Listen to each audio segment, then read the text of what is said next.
हृदय स्वीकार करता है कि मैंने गलत किया है। इसीलिए आदमी जब गलत कर्म करता है तब इधर उधर देखता रहता है, कोई देखता तो नहीं है। उसकी अंतरात्मा कबूल करती कि यह गलत है और नहीं करना चाहिए, किंतु स्वार्थ बस, लोभ बस वो गलत करता है। स्वार्थ और प्रलोभन से जो ऊपर उठ जाता है, गलत कर्म से छूट जाता है। तो हर आदमी को कर्तव्यनिष्ठ होना चाहिए और सदाचारनिष्ठ होना चाहिए। हर आदमी का जीवन उज्जवल होना चाहिए, पवित्र होना चाहिए और हर आदमी को आत्मबोध होना चाहिए, आत्मनिष्ठ होना चाहिए। जब तक आदमी आत्मनिष्ठ नहीं होता है वो भी निर्भय नहीं होता है, अनेक प्रकार से भय में रहता है। भूत प्रेत का उसको भय सताता है कि हम रास्ते में चलेंगे कहीं भूत न मिल जाए, भूत न परेशान करे, अभय नहीं हो सकता है।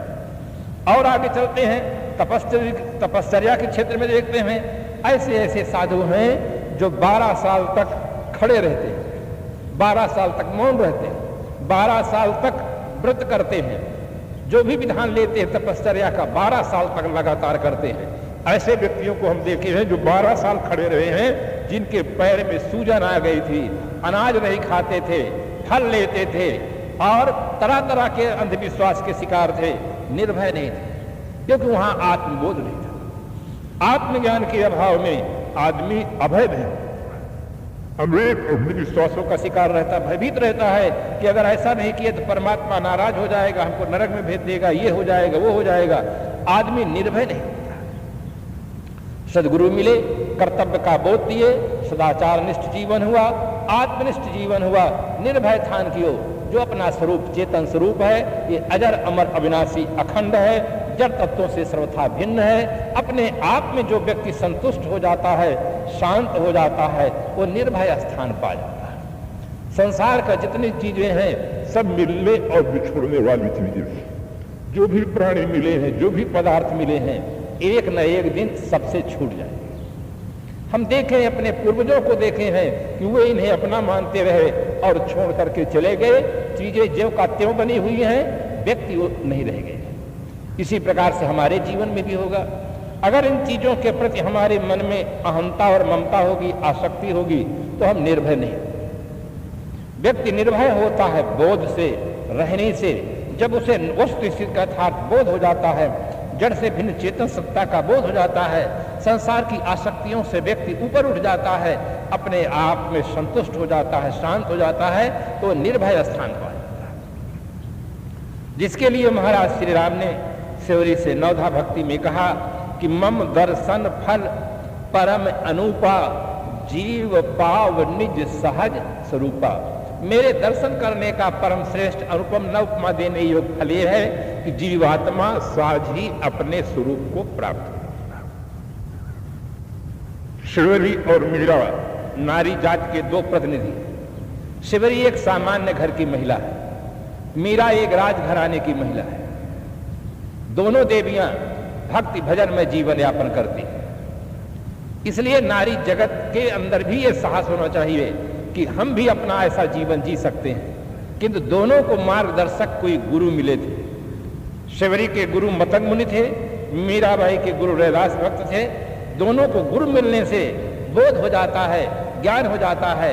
संसार में अनेक प्रकार की विघ्न बाधाएं आती हैं, किंतु जब ज्ञान मिलता है, बोध मिलता है, सदगुरु रक्षक मिल जाते हैं, सारे विघ्न बाधाएं समाप्त।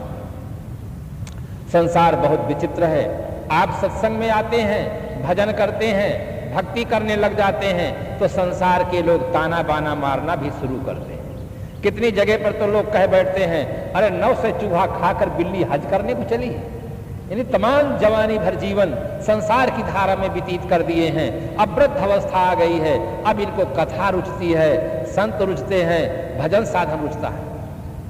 अगर इसको आप सहन नहीं करेंगे तो फिर आपकी स्थिति पक्की नहीं हो सकती है। सहन करिए। जो भी व्यक्ति संसार में आता है, संसार के लोगों ने उसे बहुत व्यंग बाणों से प्रहार किया है, और जो सहन कर जाते हैं वो सफल हो जाते हैं। मीरा जैसी सती साध्वी देवी को संसार के लोगों ने अनेक प्रकार से ताना बाना मारा है, तब वो कहती है कि मेरे तो गिरधर गोपाल दूसरा न कोई, संतन ठीक बैठ बैठ लोक लाज कोई, अब तो बात फैल गई जाने सब कोई, मेरे तो गिरधर गोपाल दूसरा न कोई। ये संसार बहुत विचित्र है।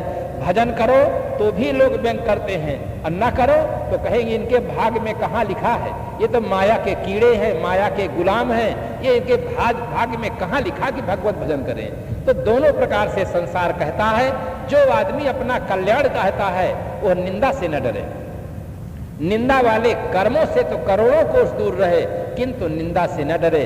ये संसार बहुत विचित्र है, दोनों तरह से कहता है, सबकी सही निज काज बनाते, नहीं काहू को दोष लगाते, अजर अमर अमृत पद पाते।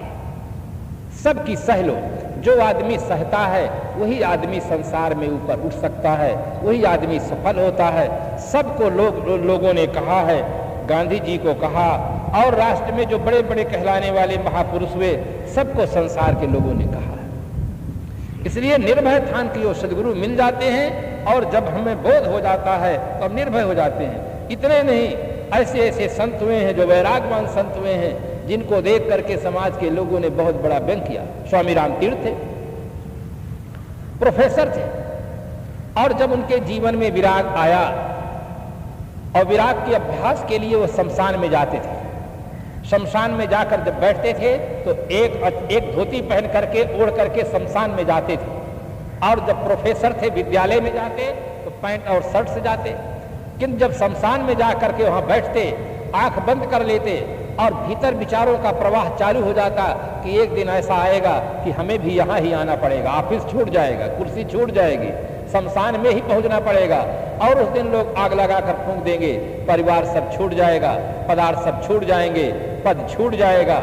इस प्रकार से भीतर भीतर चिंतन करते करते उनके अंतःकरण की जो आसक्ति थी वो समाप्त हो गई।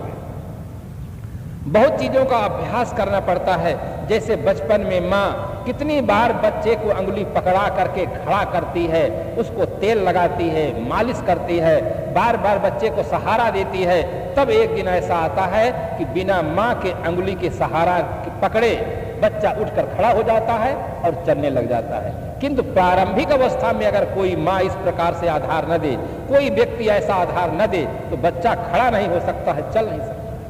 इसी प्रकार से प्रारंभिक अवस्था में साधक को अनेक प्रकार से अभ्यास करना पड़ता है, तब चित्त की आसक्ति दूर होती है, सहज नहीं है। अगर सहज होता तो हर आदमी ऐसा ड्रेस भेस पहन लेता और घूमने लग जाता। ये सहज नहीं है, इसके लिए बहुत बड़ा प्रयास करना पड़ता है। स्वामी राम तीर्थ शमशान में जाकर के वैराग का अभ्यास करते थे, चित्त में जो मोह है, ममता है, उसका शमन करते थे। एक ऐसा भी व्यक्ति था, घर में हुआ खटपट, चल बाबा के मठ पर, बाबा बताए काम तो बंदा रमते राम। घर में पत्नी से विवाद हो गया, छोड़ करके चल दिए, चल करके थोड़ी दूर पर बगीचा में बैठ गए। एक दिन बीता, 2 दिन बीता, लोग तो भोजन दे जाने लगे कि कोई महात्मा है, उसको भोजन सब महात्मा समझ करके श्रद्धालु समाज के लोग उनको भोजन दे दिए। किंतु जब उनको घर की याद आई तो पेड़ के नीचे बैठे रो रहे। इतने में एक भक्त आ गए, उन्होंने कहा महाराज क्या आज कोई भोजन नहीं दिया है? कहे भोजन तो पा लिए हैं। तो कहे पानी नहीं मिला है? कहे पानी तो मिल गया है। तो फिर आप रोते क्यों हैं? तब वो अपने दिल की बात बताए कि पत्नी से थोड़ा सा झगड़ा हो गया, उसी झगड़े में मैं आकर यहाँ चला आया हूँ। अब पत्नी की याद आती है, बच्चों की याद आती है, अब रहा नहीं जाता, पेट जलता है, क्या करूँ? अब जा भी नहीं पाता हूँ, जाऊँ तो कैसे जाऊँ? अपने आप मैं आया हूँ तो जाऊँ कैसे? और रहा भी नहीं जाता है। तो चित्त में जो आसक्ति होती है, यह आसक्ति ही सारे दुख की जननी। इस आसक्ति को निर्मूल करने के लिए वो महात्मा स्वामी राम तीर्थ वैराग का अभ्यास कर रहे थे। एकांत में एक दिन अभ्यास करके आ रहे थे, अंधेरा हो गया था, अभ्यास करके आ रहे थे, रास्ते में एक व्यक्ति मिल जाता है और वो व्यक्ति करारा व्यंग कर देता है। उसने कहा देखो तो इतना बड़ा प्रोफेसर व्यक्ति कैसा ये पागल हो गया है। अरे शमशान में तो उसे जाना चाहिए, मुर्दा को, और ये जिंदा होकर के शमशान में जाकर बैठता है वहां पर। इसका दिमाग का स्क्रू ढीला हो गया है, पागल हो गया है। तब स्वामी राम तीर्थ ने कहा इन्हीं बिगड़े दिमागों में हरे अमृत के लच्छे हैं, हमें पागल ही रहने दो कि हम पागल ही अच्छे। जिसको तुम बिगड़ा दिमाग समझते हो, इसी दिमाग में अमृत के लच्छे भरे हुए हैं, हमें पागल समझ कर छोड़ दो तो भी हम बहुत अच्छे हैं। वास्तव में वैरागवान संतों को लोगों ने कहा पागल है। कितने लोग तो कहते हैं अरे कर्महीन है, कितने लोग कहते हैं अकर्मण्य है। कितने लोग तो व्यंग करते हैं कि अरे नार मुई ग्रह संपत्ति नासी मुड़मुड़ा भय सन्यासी, घर में स्त्री मर गई होगी और खाने को ठिकाना नहीं रहा होगा, अकर्मण्य रहे होंगे, आलसी रहे होंगे, इसलिए साधु हो गए। साधुओं के संबंध में लोगों के मन में तरह तरह की भ्रांतियां फैली हुई हैं। इस सब भ्रांतियों का निराकरण मैंने हाल चाल की पुस्तक में किया हूं। उसका एक लेख ही है, साधु होना चाहिए पक्का हुई के खेल, कच्चा सरसों पेर के खरी भयाना तेल। सदगुरु कबीर साहब की वाणी। साधु होने का कारण क्या है? भगवान बुद्ध होते हैं, महावीर स्वामी होते हैं, भृतिहर होते हैं, गोपी चंद होते हैं, ये राज परंपरा के लोग सब संन्यास ले लेते हैं। इनके पास पत्नी थी, बच्चे थे, राजमहल था, सब साधन था, फिर सन्यासी होते हैं तो जरूर कोई कारण है, इनसे जरूर कोई ऊंची चीज पा जाते हैं, तब व्यक्ति छोड़ते हैं। इसलिए वास्तविकता का हमें बोध होना चाहिए। वास्तविकता के बोध के लिए जीवन में सद्गुरु की आवश्यकता होती है। जब तक व्यक्ति को सद्गुरु नहीं मिलते हैं तब तक वस्तु स्थिति का बोध नहीं होता है। तो निर्भय स्थान की ओर सद्गुरु मिले, हमें बोध दिए, निर्भय स्थान पर पहुंचा दिए। मिलन वियोग का दुख नसायो शोक रुमोक्षयो। प्राणी और पदार्थों के मिलने पर जो प्रसन्नता होती है, वियोग में दुख होता है, शोक होता है, मोह होता है। जब व्यक्ति को बोध हो जाता है तो भाव सम हो जाता है, मिलन वियोग स्वाभाविक हो जाता है और व्यक्ति तृप्त रहता है, अपने तरफ शांत हो जाता है। सदगुरु कबीर साहब ने कहा, इंद्र कृष्ण द्वारे खड़े लोचन लच लजाए, कहीं कबीर ते उबरे जाहि न मोह समा। जिसके अंदर में मोह नहीं समाता है वो व्यक्ति संसार सागर से पार होता है। मोह जो है एक ऐसा बंधन है, उससे आदमी ऊपर नहीं उठ पाता है। और होए विवेक मोह भ्रम भागा। जब आदमी के अंदर विवेक उत्पन्न हो जाता है, सत्यासत्य का विवेक हो जाता है, तब मोह दूर हो जाता है। आज जो प्राणी पदार्थ मिले उनके साथ हम सुंदर व्यवहार करें, किंतु थोड़ा विवेक रखें, तो जैसे पूर्व के प्राणी पदार्थ छूट गए तैसे आज के भी छूट जाए। अबोध अवस्था में, बाल अवस्था में माता पिता बहन भाई इतना ही परिवार था, परिवार सीमित था। और आगे बढ़े, पत्नी मिली, बच्चे मिले, सगे संबंधी मिले, फिर वृद्ध अवस्था आई और एक दिन ऐसा आएगा कि शरीर ही नहीं रहेगा। प्राणी पदार्थ मिलते और बिछुड़ते रहते हैं, रात और दिन होता रहता है। इस प्रकार से जहां विवेक जागृत हो जाता है, मोह का शमन हो जाता है। जड़ चेतन को भेद बतायो, अजर अमर अभयो। जब हमें सद्गुरु के दर्शन होते हैं, सद्गुरु के द्वारा जड़ चेतन का भेद खुलता है। जड़ उसे कहते हैं जिसमें ज्ञान न हो, वो जड़ कहलाता है। चेतन जो ज्ञान स्वरूप है। संसार में दो ही पदार्थ हैं, एक दृश्य और दूसरा दृष्टा। दृश्य जड़ है, दृष्टा चेतन। जो एक है आंख से हम देखते हैं, जो कुछ भी हम आंख से देखते हैं वो सब दृश्य है, जड़ है। जो आंख से देखने वाला है वो चेतन है। तो सद्गुरु हमें परखा देते हैं, जड़ चेतन का भेद बताते हैं। जिसमें ज्ञान न हो, मकान अपने को नहीं जानता कि मैं कान हूं, हाथ अपने को नहीं जानता कि मैं हाथ हूं, पैर अपने को नहीं जानता कि मैं पैर हूं, सूर्य अपने को नहीं जानता कि मैं सूर्य हूं, चंद्रमा अपने को नहीं जानता कि मैं चंद्रमा हूं। जितने दृश्यमान चीजें हैं ये सब चीजें जड़ है। इन्हें अपने आप का ही पता नहीं। लाउड स्पीकर को पता नहीं कि मैं लाउड स्पीकर। इसका जो जानने वाला पदार्थ है उस पदार्थ का नाम चेतना है। जो हाथ को जानता है कि ये हाथ है, ये पैर है, ये आंख है, ये कान है, जो जानने वाला पदार्थ है, जानने वाले पदार्थ को जीव कहते हैं। और जो पदार्थ जानने में आता है उसे जड़ कहते हैं। सद्गुरु के मिलने से हमें वस्तु स्थिति का सही सही बोध होता है। जड़ चेतन का भेद बताए। जड़ चेतन का संबंध किससे है? अध्यास बस है, वासना बस है। आप यहाँ पर शांत चित्त से कथा सुन रहे हैं, कोई प्रकार का व्यवधान नहीं है, किंतु भीतर भीतर ख्याल हो जाए नाना चाचा काका मामा का, तो भीतर भीतर दुख सुख होने लग जाएगा। और ख्याल न हो तो किसी से कोई रिश्ता नहीं, किसी से कोई संबंध नहीं है। ख्याल मात्र ही संबंध है, ख्याल न हो तो किसी से कोई रिश्ता नहीं है। आप यहाँ निश्चिंत होकर बैठे हैं, कथा श्रवण कर रहे हैं, किंतु भीतर भीतर ख्याल हो जाए कि हमारे स्टोर रूम में क्या क्या चीजें रखी हुई हैं, तो संबंध होने लग जाएगा। और ख्याल न हो तो होना न होना उनका बराबर है। याद मात्र संबंध होता है। इसलिए साहब बताते हैं कि जड़ चेतन को भेद बताओ। सदगुरु के मिलने से हमें जड़ चेतन का सही भेद खुला। अजर अमर अभयो, अजर न जरने वाला, अमर न मरने वाला, और अभय जो आत्म तत्व है, चेतन सत्ता है, जीव सत्ता, इसका बोध दी। संत सम्राट श्री कबीर साहब का मौलिक ग्रंथ बीजक है। बीजक में आपने कहा समझे की गति एक है, जिन समझा सब ठौर, कहीं कबीर ये बीच के बल कहीं और की और। समझे की गति एक है, जितने समझदार व्यक्ति हैं सबकी एक समान गति होती है, दशा होती है, स्थिति होती है। बीच के लोग ही अन्यथा कथन करते हैं। समझदार सबके एक समान स्थिति होती है। तो जो जड़ से भिन्न चेतन सत्ता है, जितने समझदार हैं उस पर विवाद नहीं करते हैं। भाषा है, कोई उसको जीव कहता है, कोई आत्मा कहता है, कोई चेतना कहता है, कोई ईश्वर कहता है, कोई ब्रह्म कहता है, कोई खुदा कहता है, कोई गाड कहता है। एक वस्तु के अनेक भाषा में अनेक नाम होते हैं। जैसे जल है, संस्कृत का ज्ञाता उसे जलम कहेगा, इंग्लिश का ज्ञाता उसे वाटर कहेगा, कोई उसे पानी कहेगा, कोई आग कहेगा, कोई तोय कहेगा। एक वस्तु के अनेक नाम होते हैं। जितनी भाषाएं होंगी, एक एक भाषा में उसके अनेक नाम होते हैं। फिर अनेक भाषाओं में जो नाम हैं, उन नामों को लेकर जो लोग विवाद करते हैं, झगड़ा करते हैं, साहब कहते वो समझदार नहीं।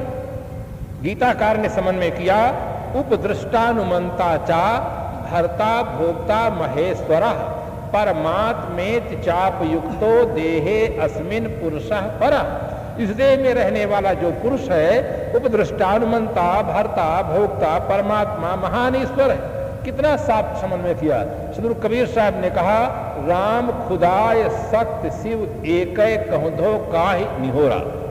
इस प्रकार से महापुरुषों ने समन्वय किया। किंतु जो लोग समझदार नहीं है, सांप्रदायिकता के चक्कर में आ जाते हैं, वे लोग विवाद करते हैं, अन्यथा कथन करते हैं। इसलिए साहब कहते हैं समझे की गति एक है। जितने समझदार व्यक्ति हैं वो विवाद नहीं करते हैं, तथ्य पर चिंतन करते हैं कि जो जड़ से भिन्न चेतन सत्ता है, ज्ञानमय सत्ता है, वही सत्ता अजर अमर सत्ता है, वही सत्ता अपना स्वस्वरूप है। और उसी में शांत होने से ही वासनाओं के निवृत्त होकर के व्यक्ति अभय पद पाता है। किंतु जो लोग तत्व को नहीं समझते हैं, वे विवाद करते हैं, वे नासमझ। जैसे एक पिता था, उसके दो बच्चे थे। दोनों बच्चे प्राथमिक शाला में पढ़ते थे। एक कक्षा 5 का विद्यार्थी था और एक कक्षा 3 का विद्यार्थी। प्रातः काल का समय था, दोनों गणित लगा रहे थे। एक ने कहा, गुरुजी ने पढ़ाया है कि 6 धन 4 बराबर 10 होता है। तुरंत बड़े भाई ने कहा, तुम बेवकूफ, तुम्हारे गुरु बेवकूफ। हमारे गुरु प्रधानाचार्य हैं, उन्होंने पढ़ाया है कि 8 धन 2 बराबर 10 होता है। छोटे भाई ने दुखी होकर कहा, आखिर हमारे गुरुजी भी तो उस विद्यालय के शिक्षक हैं, हम अपने गुरुजी की बात मानेंगे जिन्होंने पढ़ाया है कि 6 धन 4 बराबर 10 होता है। उसने कहा, तुम्हें इतना भी विवेक नहीं है? प्रधानाचार्य श्रेष्ठ होते हैं कि सहायक अध्यापक श्रेष्ठ होते हैं? प्रधानाचार्य श्रेष्ठ होते हैं। उन्होंने पढ़ाया कि 8 धन 2 बराबर 10 होते हैं। दोनों भाई बहस करने लगे। घर के अंदर से पिता सुन रहा था। पिता बाहर आया और कहा, अपना अपना काम करो, बहस क्यों करते हो? छोटा भाई दुखी था। उसने कहा, देखो पिताजी, बड़े भाई साहब को, हमें और हमारे गुरुजी को बेवकूफ बताते हैं, जबकि हमारे गुरुजी ने पढ़ाया है कि 6 धन 4 बराबर 10 होता है, तो हम अपने गुरुजी की बात क्यों न माने, इनके गुरुजी की बात क्यों माने? इतने में बड़े भाई ने तुरंत कहा, पिताजी मैं बार बार समझाता हूं, इसके पास थोड़ी भी बुद्धि नहीं, ये समझ नहीं पा रहा है। प्रधानाचार्य बड़े होते हैं, सहायक अध्यापक बड़ा नहीं होता है। किंतु प्रधानाचार्य की बात में इन्हें कोई श्रद्धा नहीं है। प्रधानाचार्य जी ने पढ़ाया है कि 8 धन 2 बराबर 10 होता है। पिता दोनों की बात सुना और समझा कि ये केवल बकवास करते हैं। 6 धन 4 बराबर 10, 8 धन 2 बराबर 10। पिता मुस्कुराते हुए कहा, बेटा न तुम बेवकूफ न तुम्हारे गुरु बेवकूफ, बेवकूफ तो मैं हूं जो 2 बेवकूफों को जन्म दिया हूं।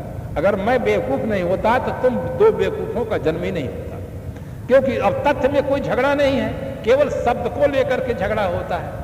इसीलिए सुकरात ने लिखा कि all men are fool, I am a wise man, because I know I am a fool. सभी मनुष्य मूर्ख हैं, मैं अकेला बुद्धिमान हूं, क्योंकि मैं जानता हूं कि मैं एक मूर्ख आदमी हूं। वास्तव में जो अपनी मूर्खता को जान लेता है वो मूर्ख नहीं होता है, बुद्धिमान होता है, समझदार होता है।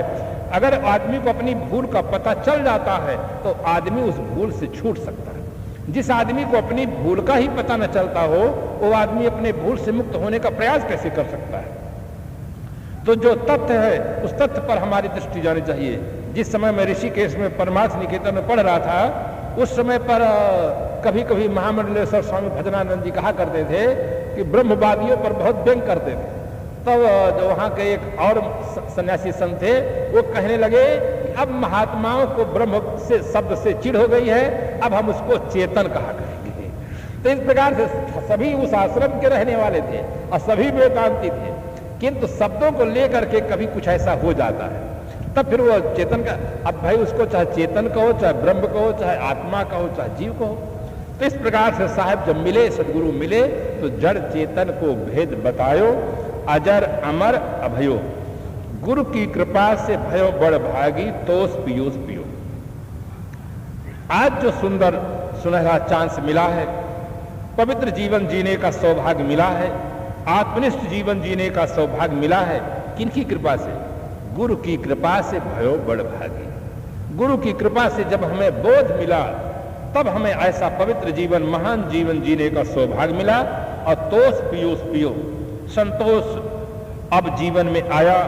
वास्तव में जो मनुष्य के जीवन में तृप्ति मिलती है, संतोष मिलता है, तभी मिलता है जब सारी वासनाएं समाप्त हो जाती हैं। जहां तक वासनाओं की आग धधकती रहेगी तहां तक आदमी के जीवन में तोष कहां। वासना, आप एयर कंडीशन मकान में रहें और बहुत ठंडी ठंडी चीजें खा लें, किंतु अगर वासना अंदर धधकती हो तो वासना से अंतःकरण में तृप्ति नहीं हो सकती है, शांति नहीं हो सकती है। इसीलिए एक शायर लिखता है आबो हवा ठंडी कश्मीर नहीं साहब, ठंडा हो कलेजा जहां कश्मीर उसे कहते हैं। जहां आदमी का कलेजा ठंडा हो, जहां आदमी का दिल ठंडा हो जाए वो सचमुच कश्मीर है। जहां आदमी की भीतर वासनाएं शांत हो जाएं। हर आदमी जंगल में रहकर, घर में रहकर, कहीं भी रहकर अगर भीतर से शांत हुआ है तो उसे संतोष का अनुभव होगा। और भीतर वासना की आग धधकती रहेगी तो आदमी के जीवन में संतोष नहीं हो सकता है। तो गुरु की कृपा से भयो बड़ भागी। सदगुरु मिले तो मुझे ऐसा सौभाग्य प्राप्त हुआ। जब तक सदगुरु नहीं मिले थे आदमी अबोध अवस्था में भटकता रहता है, न मालूम आदमी कहां कहां भटकता है। अनेक प्रकार की निर्जीव मूर्तियों में भटकता है, दुर्व्यसनों में भटकता है, संसार में भटकता है। आदमी इतना गौरवशाली प्राणी होते हुए उसका मूल गिर जाता है। बेमूल होकर के आदमी जहां तहां जाता है, सिर पटकता है, रोता है, गिड़गिड़ाता है। जिनके सामने प्रार्थना नहीं करनी चाहिए उनके सामने जाकर प्रार्थना करता है, दीनहीन हो जाता है। आज शिष्य को बोध मिला है, बहुत गौरव के साथ कह रहा है गुरु की कृपा से भयो बड़ भागी। आज मुझे जो सौभाग्य मिला है, ऐसा निर्मल जीवन, महान जीवन जीने का सौभाग्य मिला है, इसमें गुरु की कृपा का अनुभव है। तोष पियोस पियो, सदा ऋणी यह दास गुरु का, चरण शरण में लियो। यह दास सदैव गुरुदेव का ऋणी रहेगा।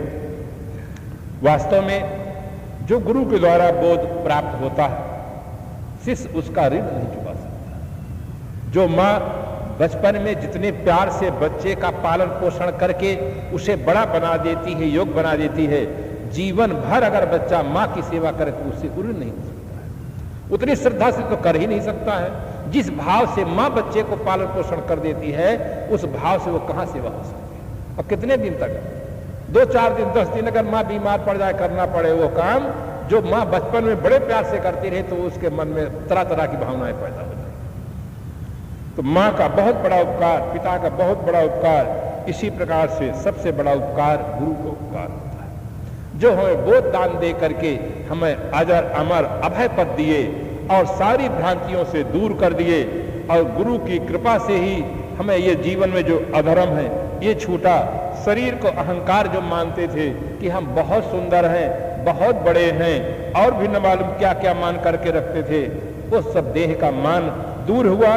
और मन का जो संसार में रात दिन जाल बिछा रहता था उससे भी सदगुरु छुटा लिए।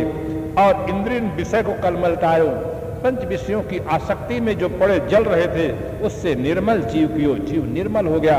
तो इस प्रकार से साधना निष्ठ पवित्र जीवन जीने का जो आज सौभाग्य प्राप्त हुआ है, गुरुदेव का स्मरण कर रहा है कि शिष्य की ये गुरु की कृपा से ही ऐसा मुझे सौभाग्य प्राप्त हुआ है। सदा ऋणी यह दास, यह दास सदैव गुरु का ऋणी रहेगा। चरण शरण में लियो, गुरुदेव इतने महान कि अपने चरण में शरण में हमें लेकर के हमारी रक्षा किए। जिस प्रकार से माँ रक्षा करती है बच्चे की, इसी प्रकार से गुरुदेव हमारी रक्षा किए, हमें बोध दिए और मैं सदैव उनका ऋणी रहूंगा। इस प्रकार से सदग्रंथ भवयान में सदगुरु के दर्शन करने से क्या क्या लाभ होता है, इस संबंध में बहुत सुंदर सदगुरु श्री विशाल देव जी समझाए और अच्छी तरह से एक एक विषय को परखाए। सुनना, समझना और तत्पश्चात जीवन में उतारना, 3 स्टेज होता है। पहले हम अच्छी तरह से श्रद्धा और भाव से सुने। अगर सुनने में कहीं कुछ बात रह जाए पूछने जैसी, तो सदगुरु के पास जाकर, संतों के पास जाकर उस विषय को अच्छी तरह से समझना चाहिए। जब हम समझ लेते हैं, समझ से ही जीवन में क्रांति होती है, परिवर्तन होता है। और जब ऐसा जीवन महान बन जाता है, तभी हम सदगुरु का उपकार मानते हैं। तभी हमें समझ में आता है कि सदगुरु की कितना बड़ा उपकार है, किस प्रकार से हमें बोध दिए हैं। और आज हमारा जीवन जो निर्मल है, इसका श्रेय गुरु कृपा का है। इसीलिए सदा ऋणी यह दास गुरु का चरण शरण में लियो। बोलो श्री सतगुरु देव की जय। हमारे घर तो पूरा 1 घंटा फिर बाद तो सभी कबीर साहब की साखी है कि मस कागज छुओ नहीं, कलम गहो नहीं हाथ, चारों युग का महात्म कबीर मुख ही जनाई बात। सचमुच चरितार्थ यहाँ होता है। साहब न कोई कलम उठाए, न कोई कागज उठाए, एकांत में रहते थे और एकांत में जो अनुभव होता था उसको बारंबार अभ्यास करते थे। और जो नजदीक संत रहते थे उनको बतला देते थे, वो नोट कर लेते थे। इस प्रकार से बिना मस कागज छुए भवयान, मुक्तिद्वार, सत्यनिष्ठा, नवनियम, ये 4 पुस्तकों की साहब रचना की है। तो उसमें भवयान एक ऐसा महान ग्रंथ है जिसमें भक्ति भावना से लेकर के अंतिम जड़ चेतन का निर्णय, किस प्रकार से जीव सदगुरु की उपासना के द्वारा क्रमशः उसके मन में बोध हो, विराग हो, आत्मबोध प्राप्त करके संसार सागर से पार हो, सब सामग्री की विधिवत चर्चा है। पारक सिद्धांत में एक ऐसे महापुरुष हुए जो विधि परख में चिंतन दिए, अपने स्व सिद्धांत का प्रतिपादन करते हुए, अपने जीवन को उज्जवल बनाते हुए वो कैसे स्थिति प्राप्त हो जिससे हमारा उद्धार हो। तो उस प्रकार से इस ग्रंथ में चर्चा है और चिंतन है। आप लोग जब तक यहाँ समय मिले, जब तक रहेगी जिंदगी, फुर्सत न होगी काम से, कुछ समय ऐसा निकालो, प्रेम कर लो राम से। जब तक जीवन है काम से फुर्सत नहीं मिलेगी। और हर आदमी को वास्तव में काम करना चाहिए, हर आदमी को कर्मठ होना चाहिए। जिस आदमी की जो जवाबदारी है उस जवाबदारी को निभाना चाहिए, करना चाहिए। किंतु काम करने का ढंग भी तो सीखना चाहिए कि कौन काम करना चाहिए, कौन काम नहीं करना चाहिए। आदमी जब कुछ सुनता नहीं, समझता नहीं, तो जो नहीं करना चाहिए उसी में जीवन समाप्त हो जाता है और जो करना चाहिए वो उधर रह जाता है। इसलिए जब तक ऐसा सुयोग मिले, व्यवहारिक काम आप आगे पीछे भी कर ले।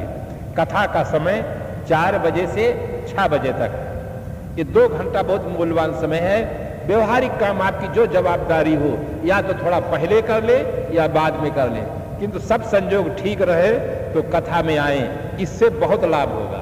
हर आदमी लाभ ही तो चाहता है, चाहे धन का लाभ हो, चाहे पद का लाभ हो, चाहे स्वास्थ्य का लाभ हो, हर आदमी लाभ चाहता है। कथा सुनने से जीवन जीने की विधि मालूम हो जाएगी कि हम कैसे जीवन जिए, हमारा जीवन कैसे निर्मल बने, हमें आत्म शांति कैसे मिले। प्रायः लोग मरने के बाद कहते कि ऐसा कुछ करो जिससे इनकी आत्मा को शांति मिले। और जीवन में कभी सुने नहीं आत्मा क्या चीज है और शांति क्या चीज है, रात दिन केवल प्रपंच में सांसारिक धारा में बहे, तो मरने के बाद उन्हें आत्म शांति कैसे मिलेगी? जीते जी आत्म शांति मिले, आत्मबोध मिले, इसलिए कथा को बड़े श्रद्धा और भाव से सुने। अब मैं निवेदन करता हूं श्रद्धेय श्री साहब जी से, आपकी अपनी भाषा नेपाली भाषा में सुनाए। मैं भी थोड़ा सुनते सुनते समझने लगा हूं, इसलिए साहब जी से विरोध करता रहता हूं कि साहब जो आप बोलते हैं उससे अब पकड़ में बातें कुछ आती हैं, समझ में आने लग गई है। इसलिए श्रद्धेय श्री साहब जी नेपाली भाषा में आप अपने निर्मल विचार देंगे। आप लोग इसी प्रकार से शांति से सुने।